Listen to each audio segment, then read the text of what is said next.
School and college की सबसे अनोखी बात यह है कि वहां सब आपसे पढ़ने की उम्मीद करते हैं, लेकिन कोई ये नहीं बताता कि कैसे इफेक्टिवली पढ़ना है। बस मान लिया जाता है कि ये आप खुद ही फिगर आउट कर लोगे। नो वंडर इतने सारे स्टूडेंट्स पढ़ाई के मामले में इतना स्ट्रगल करते हैं। वो मेहनत करते हैं, रिवीजन करते हैं, बट एग्जाम आते आते सब भूल जाते हैं। ऐसा इसलिए होता है क्योंकि most of the popular learning techniques जो स्टूडेंट्स एग्जाम टाइम में यूज करते हैं वो एक्चुअली सबसे कम इफेक्टिव होते हैं। आज के इस वीडियो में मैं आपको 2 ऐसे स्टडी टेक्निक्स से इंट्रोड्यूस करूंगी जो नंबर 1 हाईली इफेक्टिव है क्योंकि ये साइंटिफिकली प्रूवन है, नंबर 2 इससे आपको इंफॉर्मेशन लंबे समय तक याद रहेगी, एंड नंबर 3 कि इससे आपके मार्क्स सिग्निफिकेंटली इंप्रूव होंगे। तो पहली टेक्निक है एक्टिव रिकॉल। इसे समझने के लिए लेट्स अंडरस्टैंड दिस। मेरा आपसे एक सिंपल सा सवाल है, क्या आप 100 रुपए के नोट को बिना देखे ड्रॉ कर सकते हो? शायद नहीं। दिस शोज कि सिर्फ रीरीडिंग या रेपिटेशन से चीजें याद नहीं होती। मेजॉरिटी स्टूडेंट्स क्या गलती करते हैं? आप क्लासरूम में बैठते हो, इंफॉर्मेशन सुनते हो, फिर घर जाते हो, बुक रीड करते हो, करते रहते हो जब तक कि आपको वो इंफॉर्मेशन याद नहीं हो जाए। ये पैसिव लर्निंग है, यानी आप नॉलेज को बिना किसी एफर्ट के एक्वायर कर रहे हो। यही आपकी सबसे बड़ी गलती है।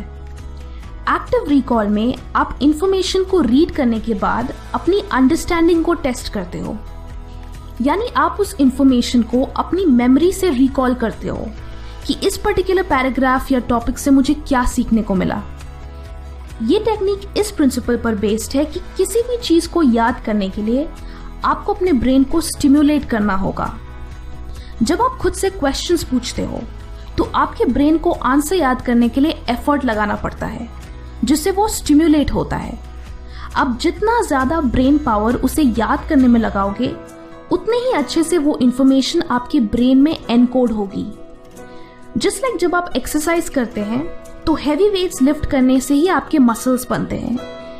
इन द सेम वे आप इंफॉर्मेशन को याद करने में जितना ज्यादा एफर्ट लगाओगे, वो इंफॉर्मेशन उतने ही अच्छे से आपके ब्रेन में सेव होगी।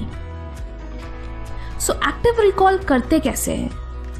बेसिकली टॉपिक को रीड करने के बाद आप बुक को बंद करके उसी इंफॉर्मेशन को खुद को एक्सप्लेन करने की कोशिश करो।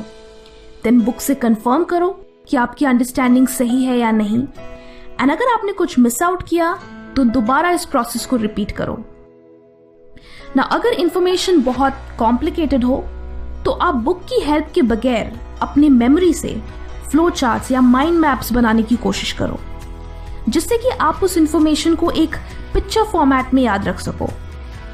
जब आप माइंड मैप्स बनाते हो तो वो एक पजल की तरह बन जाता है, क्योंकि मोस्टली बहुत सारे पॉइंट्स इंटरलिंक्ड होते हैं। तो अगर आप कुछ भी मिस आउट करते हो तो इंटरकनेक्टेड लिंक से आप उसे रिकॉल कर सकते हो। एक और चीज जो एक्टिव रिकॉल का बेस्ट ऑप्शन है वो है previous year question papers and mock test papers. You will be surprised कि इससे आपकी मेमोरी की कितनी अच्छी एक्सरसाइज होती है।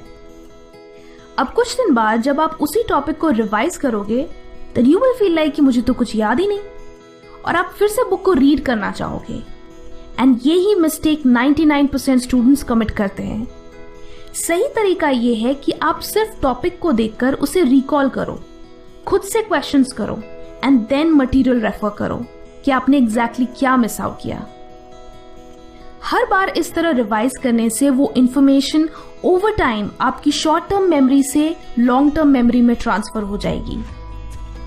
अनदर टेक्निक जो आप एक्टिव रिकॉल के साथ कंबाइन कर सकते हो वो है the spaced repetition technique.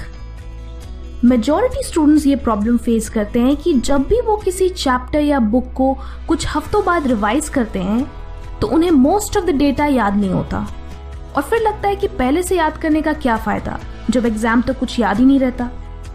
Do you know ऐसा क्यों होता है? It's because of the forgetting curve. अब आप सोचोगे कि ये क्या है? वेल, ये वो थ्योरी है जो कहती है कि विथ टाइम हमारा ब्रेन किसी भी इंफॉर्मेशन को हाई रेट से भूलता है। यानी ओवर टाइम मेमोरी फेड होती जाती है।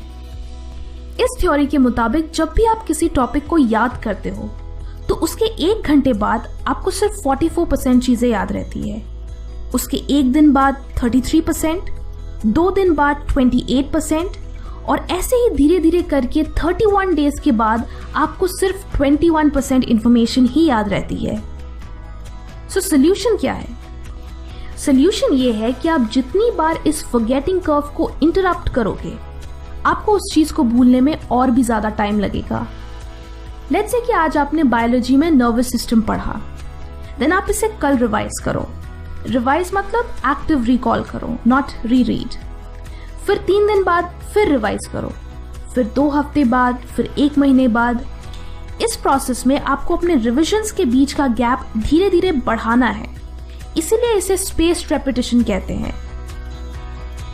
आइडिया ये है कि आप जितनी बार उसे एक्टिवली रिकॉल करोगे और उसे जितना स्पेस्ड आउट रखोगे, आप उसे उतने ज्यादा दिनों के लिए याद रखोगे।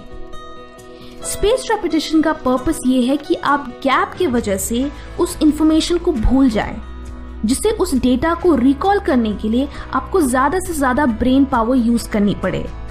एंड सो इस एक्सरसाइज से वो इंफॉर्मेशन आपके दिमाग में अच्छे से कंसोलिडेट होती है। अगर आप competitive exams like UPSC, medical या सीए एक्सेट्रा के लिए तैयारी कर रहे हैं, देन ये टेक्निक्स आपको अपने स्टडी मटेरियल को लॉन्ग टर्म के लिए याद रखने में हेल्प करेगी। कमेंट करके बताएं कि आप इनमें से किस स्टडी टेक्निक को सबसे ज्यादा यूज करते हो। वीडियो अच्छी लगी तो लाइक करें एंड बहुत अच्छी लगी तो शेयर भी करें। Thank you and stay focused.